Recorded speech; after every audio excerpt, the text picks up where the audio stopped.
Okay, that was weird. My live stream just died on its own, but it should be back up now. Okay, so if you, for those of you who haven't started it yet, refresh, and it should come back. Okay, it should come back. All right, it's going to be like 30 seconds from now, so there you go. I'm already seeing myself back up on something. So, okay. All right, here we go.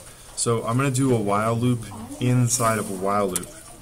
Okay, but this time I'm going to make it a little bit different. Okay. Gentlemen in the back, could you please be quiet? Okay. So we have while. I'm going to do another while statement. Right, I know this might be confusing, but don't worry. All right. And so the condition this time is going to be sensor value of, did I spell that right? Sensor value. S-E-N-S-O-R. Oh, no, I forgot the N. And see, I noticed that because it didn't turn blue.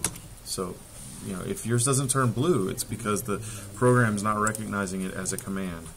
So I'm going to say sensor value of the button, okay, of the button is equal to 1. That means pressed. So when the button is pressed, I want this code to execute. Okay? So when the button's pressed, I want this code to execute. So if you click, if you notice I have an open curly brace right here, that means I need a closing curly brace down here. So I'm going to push tab a couple times, and I'm going to put in a closing curly brace. Now if you click fix formatting, it'll do that, okay? So what this is saying is now all this stuff will continue, it'll continue to run. And so it'll continue to run because it'll continue to check the value of the button. If the button is not pressed, nothing's going to happen. If the button is pressed and held down, it's going to continue to flash. Okay? So I'm going to go ahead and download that to my robot. Oh, I got an error. Okay, so if you see an error, then you want to look down here, and it's saying missing a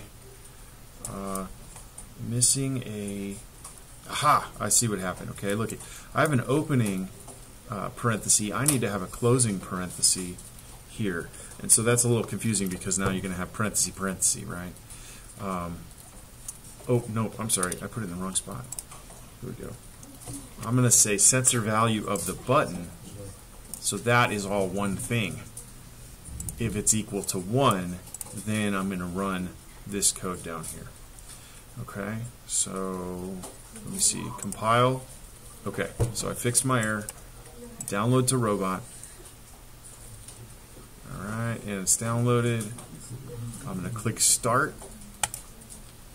Okay, I'm going to click start, and now I'm going to check my code by, I got my thing, I'm going to push and hold my button, and my light is flashing. Now if I let go of the button, the light won't flash. Push and hold, the light flashes. Let go, it doesn't flash. Now, if you set your Cortex to USB only, like I said in the beginning of the stream, that's under Robot, Communication Mode, USB only. If you set it as USB only, that means you can unplug your Cortex. Alright, if you turn it off and turn it back on again, that program is on the Cortex, so now it's running, it's on its own. It no longer needs to be plugged into the computer. And so if you press and hold the button, the light should flash. Okay? So I want to see that. I want to see that you programmed the Cortex successfully. That you unplugged it, and now you have a working program that doesn't need the computer to run. Okay? That's your final challenge. That's what your grade is going to be based on. We only have a couple minutes left in class, so I'm going to go around and check. All right. Thanks so much for joining me. I hope you enjoyed this live stream.